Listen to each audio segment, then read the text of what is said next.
Hey guys, okay, so clutter. We know that clutter in the home goes against the law of use, okay? So if you have stuff that, first of all, if it's all cluttered and you don't know where it is, you tend to feel a little cluttered in your mind, disorganized, you're more apt to miss appointments, that sort of thing.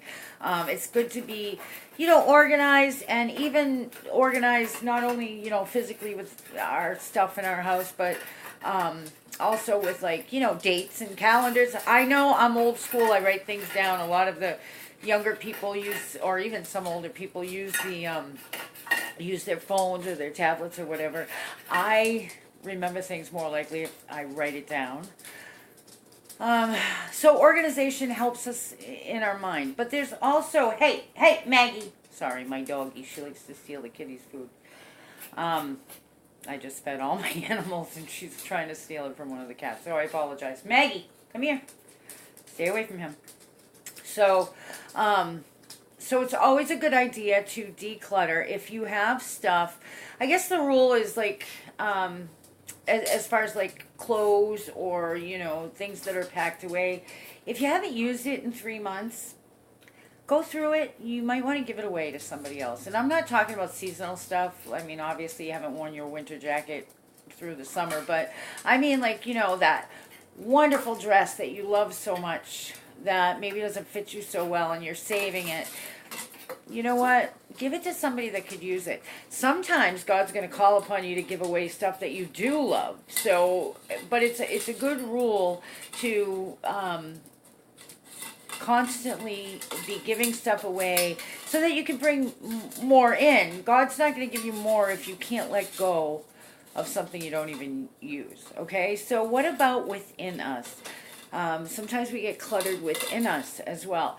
You can see it a lot of times on the outside. You can recognize it a lot of times in people that are either really disorganized in their outward appearance or, in their appearance or in their homes, or vice versa. If they're OCD clean, or their appearance has to be absolutely perfect, or they present a life that's absolutely perfect. I mean, come on, nobody has a perfect life. Nobody. I don't care who you are.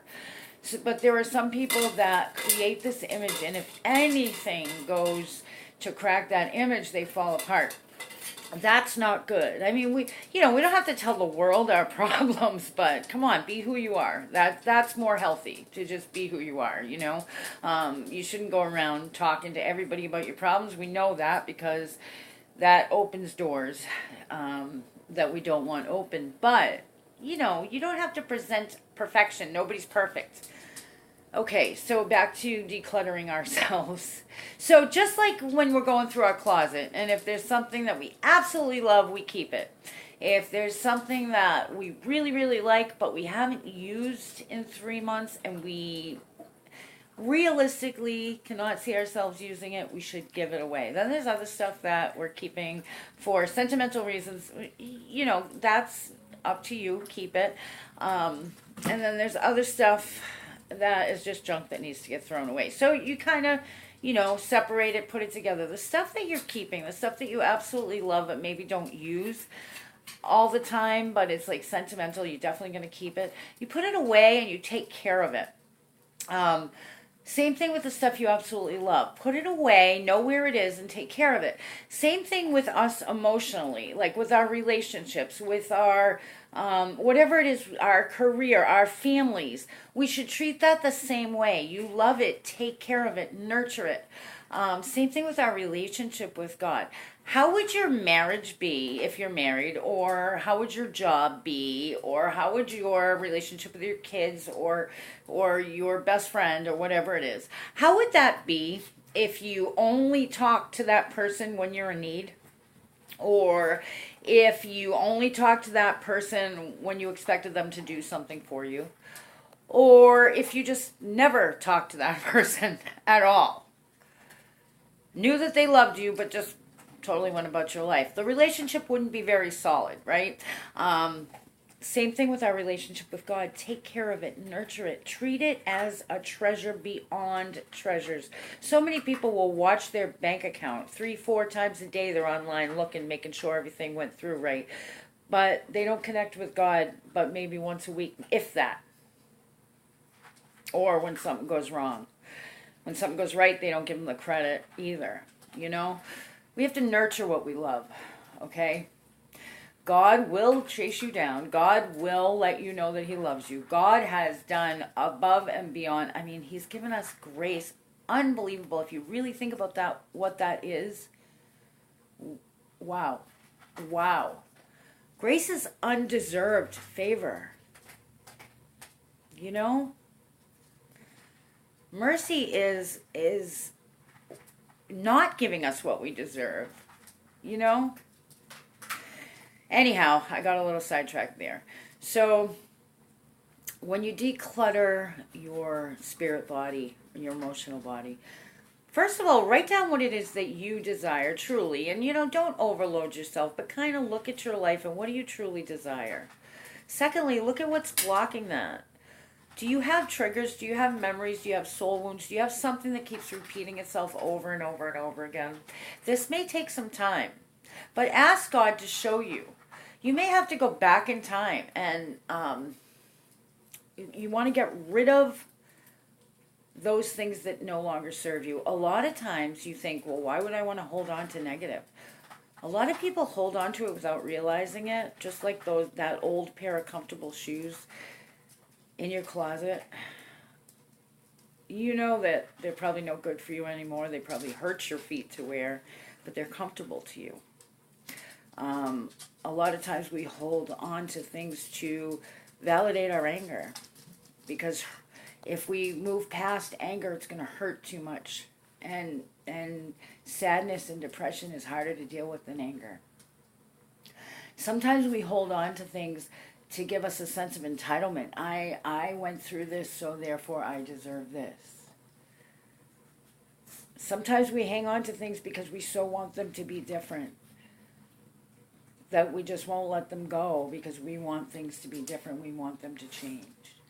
So ask God to do like an inventory. And don't expect this to be done in one day, but if something comes to you, you know what you can do in meditation is you can actually go backwards. Like, especially if you know of something that happened to you, sometimes you don't know about it.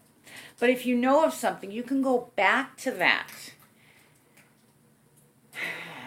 You can do it with somebody, with a therapist, with a hypnotherapist. You can do it with a friend. You can do it with somebody like me. I do this work over the phone and in person.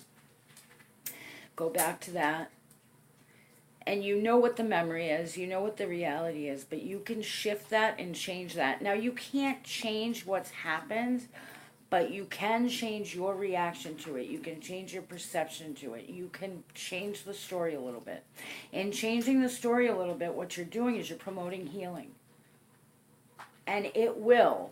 Remember, time is linear. Time is only here. Time is only in the physical world. So when we work in the spiritual world, you can go back 20, 30 years and change your reaction to it. Change your perception of it. And immediately it brings about healing here. This takes a lot of work, but it is something that we can absolutely do. So write down what it is that you desire. Ask God to show you what you're holding on to that you need to let go of. If you're having a hard time letting go of it, you can go backwards and change it in order to let go of it. You need to realize that it's there, though. Just don't deny it. Say you were abused or raped, or it could be something that maybe the world doesn't see as so bad, but to you it struck you horribly. It crushed your heart. Acknowledge it. It happened. It hurt me. Even if the world would think that's foolish, that it hurts you. It hurt me. Acknowledge that pain. Go back in it. And if you can't just say, here, take it, God. If that doesn't seem to work for you, go back. You don't have to go back to a trauma and relive the trauma and get all messed up. And if you're afraid of that, that's what people like me are for. That's what people like therapists are for. That's what people that will help you walk through this are for. And you can change like I said, you can't change what happened. You can't technically change the past. But you can go back and shift everything and change today. All right, guys, I'll see you in the next video. I hope this helped. If you need help, please look down below for my contact information. I'm open to helping, and I do work on a sliding scale, so don't let money stop you from your healing. All right, I'll talk to you soon.